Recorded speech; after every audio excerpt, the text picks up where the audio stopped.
अस्सलाम वालेकुम गर्ल्स। बेटा आज जो हम लोगों ने टॉपिक पढ़ना है वो है how do we organise files on storage media.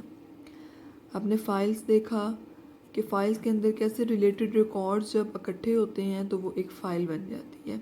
अब हमने उन रिकॉर्ड्स को, उन फाइल्स को ऑर्गेनाइज करना है किसी भी स्टोरेज मीडिया के ऊपर, किसी भी स्टोरेज डिवाइस के ऊपर जिसको हम यूज़ कर रहे हैं। तो इन 3 तरीक़ों से हम अपने फाइल्स को ऑर्गेनाइज़ कर सकते हैं, सीक्वेंशियल, डायरेक्ट और रैंडम एक्सेस फाइल, और नेक्स्ट हमारे पास इंडेक्स सीक्वेंशियल फाइल्स। तो सबसे पहले तो हमें पता होना चाहिए कि व्हाट इज़ फाइल ऑर्गेनाइजेशन, कि फ़ाइल ऑर्गेनाइजेशन क्या है। A technique for physically arranging the records of a file on secondary storage devices is called file organisation. यानी कि वो टेक्निक, वो मेथड, वो प्रोसेस जिसके अंदर हम अपने जो फाइल के रिकॉर्ड्स हैं उनको अरेंज करते हैं फिज़िकली किसी भी स्टोरेज डिवाइस पे, उसको हम क्या बोलते हैं, फ़ाइल ऑर्गेनाइजेशन। तो स्टोरेज मीडिया के ऊपर जो फाइल हम 3 तरीके से ऑर्गेनाइज कर सकते हैं। सबसे पहले है हमारा सीक्वेंशियल फाइल। अच्छा, जैसे आपको नाम से ही पता चल रहा है सीक्वेंशियल का लफ्ज़ निकले सीक्वेंस से, और सीक्वेंस का मतलब होता है तरतीब। ठीक है, जब आप एक जो है आपके पास लेट सपोज 10 रिकॉर्ड है, ठीक है, एक फ़ाइल है स्टूडेंट फाइल, और उस स्टूडेंट फाइल में हमारे पास 10 स्टूडेंट्स हैं, तो इट मीन्स कि हमारे पास हर स्टूडेंट का एक रिकॉर्ड है, तो हमारे पास जो नंबर ऑफ़ रिकॉर्ड्स हैं वो है 10। तो हम सीक्वेंस के अंदर पहले रोल नंबर 1 का रिकॉर्ड रखेंगे, फिर 2 का रखेंगे, 3 का रखेंगे, 4 का रखेंगे, 5 का रखेंगे। मीन्स कि जितने हमारे पास नंबर ऑफ़ स्टूडेंट्स हैं सीक्वेंस के अंदर हम उतने उनको रिकॉर्ड्स को क्या करेंगे, तरतीब से रखेंगे। ये तो है स्टोर करना।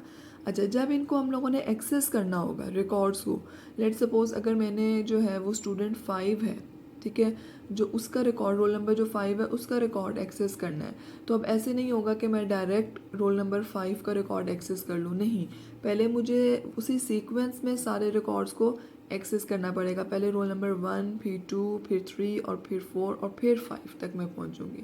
मीन्स कि मैं ऐसा नहीं कर सकती कि डायरेक्ट मैं जंप कर लूँ रिकॉर्ड नंबर 5 पे, या मैं बाकी चारों को स्किप कर दूँ और डायरेक्ट जो है वो रिकॉर्ड 5 को नहीं कर सकती। तो अगर आप अपनी फाइल्स को स्टोर करने के लिए सीक्वेंशियल मेथड यूज़ कर रहे हैं तो इसके अंदर क्या होगा, the records in sequential file organisation are stored in sequence.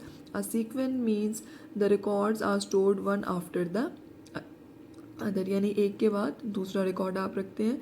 The records can be retrieved only the sequence in which they were stored. जिस सीक्वेंस में आपने रिकॉर्ड्स को स्टोर किया था उसी सीक्वेंस से ही आप उसको क्या करेंगे, रिट्रीव कर सकते हैं।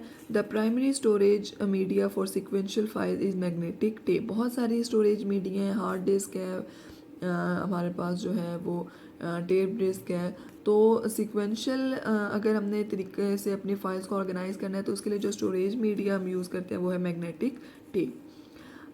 अच्छा, सीक्वेंशियल फाइल्स का जो जब हम ऑर्गेनाइज करते हैं इनको, तो वो कहते हैं इसका एक डिसएडवांटेज भी है that it is very slow. क्यों स्लो है कि अब अगर आप देखें कि अगर हमने किसी भी, अगर फॉर एग्जांपल हमने 50 रिकॉर्ड्स हम लोगों ने रखे हैं और हमने लास्ट रिकॉर्ड पे जाना है, तो हमें पहले पीछे वाले सारे रिकॉर्ड्स को क्या करना पड़ेगा, एक्सेस करना पड़ेगा, जिससे स्पीड जो है वो स्लो हो जाती है and it requires more processing time. If the last record is to be retrieved, all preceding records are read before the reaching the last record. यानी कि अगर आपने लास्ट रिकॉर्ड को रिट्रीव करना है तो जो उससे पीछे वाले सारे रिकॉर्ड्स हैं पहले उनको क्या करना पड़ेगा, रीड करना पड़ेगा।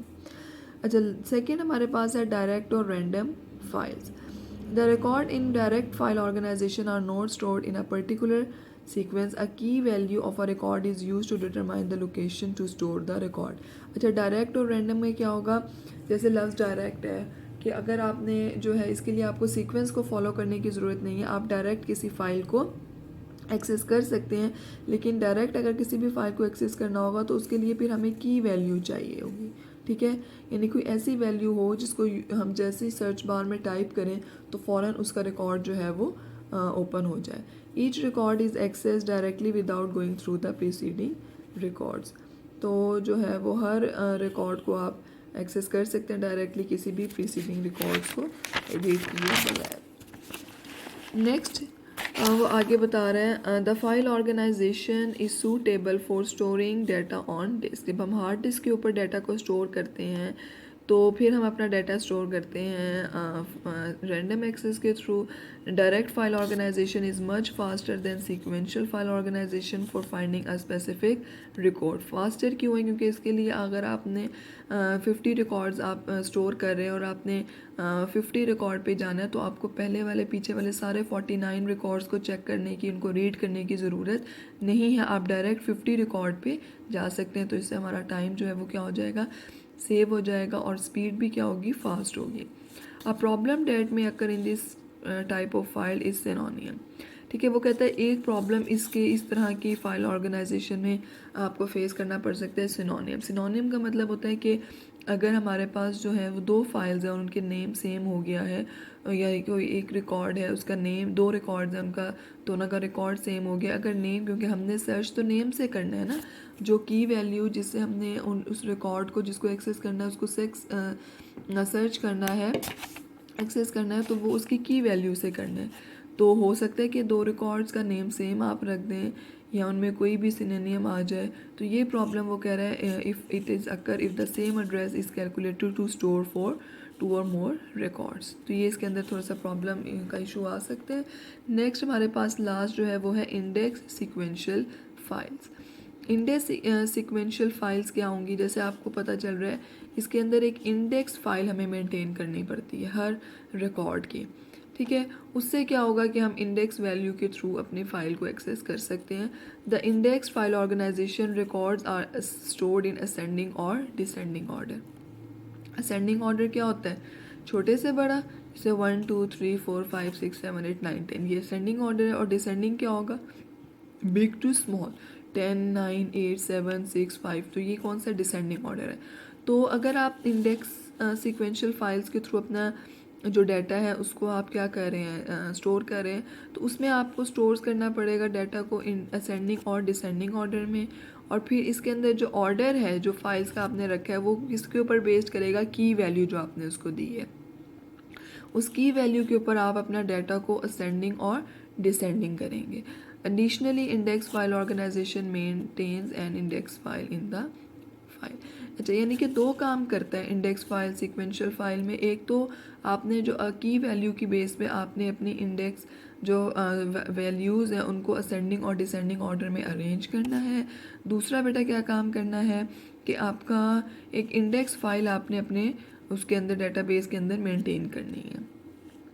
अब वो कहता है जो इंडेक्स है वो क्या होगा? The index consist of key values and the corresponding disk address for each record in the file. Index के अंदर दो चीज़ें आप लिखोगे, एक तो की वैल्यू जो आपने जिसे सर्च करना है रिकॉर्ड को, दूसरा उसका एड्रेस हर रिकॉर्ड का कि वो किस जगह पे मौजूद है। Index refers to the place on a disk where a record is stored. The index file is updated whenever a record is added or deleted from the file. The record in index file organization can be accessed in sequential access as well as random access और direct access. अच्छा, अब इसमें आप जो index file organisation में उसमें आप दोनों तरह से रिकॉर्ड्स को एक्सेस कर सकते हैं। एक तो आपने जो है वो इंडेक्स फाइल मेंटेन कर ली, अपने रिकॉर्ड्स को अरेंज कर लिया असेंडिंग और डिसेंडिंग ऑर्डर में। अब आपने उनको एक्सेस करना है तो आप सीक्वेंशियल एक्सेस के थ्रू भी कर सकते हो और रैंडम या डायरेक्ट एक्सेस के थ्रू भी कर सकते हो। The records in this file type require more space on storage media. क्यों? क्योंकि इसके अंदर आपको एक सेपरेट इंडेक्स फाइल मेंटेन करनी पड़ती है, इसलिए आपको ज़्यादा स्पेस रिक्वायर है। This method is slower than the direct file organisation as it requires to perform as index search. तो वो कह रहे हैं कि जो डायरेक्ट हमारे पास एक्सेस है या रैंडम एक्सेस है उससे जो ये वाला मेथड है ये स्लो हो जाता है। क्यों? क्योंकि इसके अंदर हमने इंडेक्स को भी क्या करना होगा, उसको मेंटेन करना होगा और फिर इंडेक्स के थ्रू हमने किसी भी रिकॉर्ड को सर्च करना होगा। तो बेटा ये तीन हम लोगों ने मेथड्स पढ़े हैं, direct, random files, sequential files और इंडेक्स फाइल। ठीक है, तो इनमें तीनों में आपने देखना है कि कौन सा जो है वो बेस्ट मेथड है अपने फाइल्स को ऑर्गेनाइज करने का। अच्छा, नेक्स्ट हमारे पास जो टॉपिक है वो है what is file processing system, which problems were faced in the traditional file approach in processing information. सबसे पहले जब डेटाबेस नहीं इंट्रोड्यूस हुआ था तो हमें अपने रिकॉर्ड्स को स्टोर करने के लिए, उनको मेंटेन करने के लिए हम फाइल प्रोसेसिंग सिस्टम को इस्तेमाल करते थे। लेकिन वो जो फाइल प्रोसेसिंग सिस्टम था उसमें बहुत सारे प्रॉब्लम्स फेस करने पड़ते थे। उन प्रॉब्लम्स को दूर करने के लिए फिर हम लोग डेटाबेस सिस्टम की तरफ आए। तो सबसे पहले तो हम देखेंगे कि फ़ाइल प्रोसेसिंग सिस्टम क्या है, ठीक है, और उसमें कौन से प्रॉब्लम्स हमें फेस करने पड़ते हैं। तो file processing system, the file processing system was used by different organizations to store and manage data. The typical file processing system use different set of files for each department in an organization. Means कि एक ही organisation है लेकिन उसमें different departments हैं। जैसे हम अपने college की एग्जांपल ले लेते हैं, हमारा कॉलेज एक है लेकिन उसके अंदर बहुत सारे डिपार्टमेंट हैं। जैसे एक एग्जामिनेशन डिपार्टमेंट है, एक एडमिशन डिपार्टमेंट है, एक रजिस्ट्रेशन का डिपार्टमेंट है, एक फ़ी इंफॉर्मेशन का डिपार्टमेंट है। तो आप देखें तो फिर हर डिपार्टमेंट ने डाटा को क्या करना है, फाइल्स के अंदर स्टोर करना है। The record in one file में not be related to the record stored in the other files. Means कि हर जो डिपार्टमेंट है उसने अपनी फ़ाइल्स को मेंटेन किया होता था और किसी दूसरे डिपार्टमेंट की फ़ाइल से उनका डाटा रिलेट नहीं करता था। तो यानी कि अगर आप देखें एक ही स्टूडेंट है रोल नंबर 1, तो उसका डाटा कितनी जगहों पे अपेयर हो रहा है, जितने भी कॉलेजेस में फ़ाइल्स हैं हर जगह पे मल्टीपल फाइल्स में उसका डाटा स्टोर किया जाता है। तो इस वजह से वो कह रहा है कि बहुत सारे प्रॉब्लम्स फेस करने पड़ते हैं फ़ाइल प्रोसेसिंग सिस्टम में। ट्रेडिशनल फ़ाइल अप्रोच में एक तो डाटा रिडेंडेंसी है, डाटा इनकन्सिस्टेंसी है, प्रोग्राम डाटा डिपेंडेंसी है, लेक ऑफ फ्लेक्सिबिलिटी है, इंटेग्रिटी प्रॉब्लम्स हैं, सिक्योरिटी प्रॉब्लम्स हैं। तो ये कुछ प्रॉब्लम्स हैं, इनको डिटेल में डिस्कस करेंगे वन बाय वन कि ये प्रॉब्लम्स क्या हैं और किस तरह हम इनको रिमूव कर सकते हैं।